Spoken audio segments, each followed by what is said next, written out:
Para sa dugang nga mga balita sa Negros kag Panay, mangin kaupod ta si Adrian Prietos. Adrian? Madamo nga salamat, Jert, mga kapuso negosyante patay sang itiro sa gwa sa mismo hardware store sa Bacolod City. Pagpatay sa biktima planado sunod sa kapulisan. Yaring balita nga aton gintutukan. Nakabati sa asod-asod nga lupok ang pila ka manugbaligya sa Dalan Bonifacio sa Bacolod City pasado alas 7 kainas ang aga. Sang ila nagilantaw, nakita nga nagakaya kag dugoon ng 52 anyos nga negosyante nga si Romy Lee. Ara ko sa tubang, gapong ko na. Batihan ko lang ang lupok. Gadinalaga ng mga tao din. Nakibot gani ko mga. Manugbukas na kuno ang biktima sang iya hardware sa natabo ang pagpangluthang. Siya niyaga pang-abrid isang magabot siya.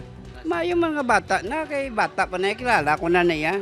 Base sa pahayag sang pila ka saksi sa kapulisan, ginabantayan sang suspect ang biktima kag giluthang. Ginulat gid siya sa asilan. Based on reports, no, may ara nga getaway nga nagahulat nga daan along Losoriaga Street. Wala pa natumod ang direksyon sang SUV ginsakyan sa suspect sang nagpalagyo ini. Fatal nga pila sa ulo ang gitunaan sa kamatayon sang biktima. May anggulo na nga ginatutukan ng kapulisan sa krimen lakip na diri ang negosyo. Wala kita report as to involvement sang biktima sa siyempre sa krimen, no?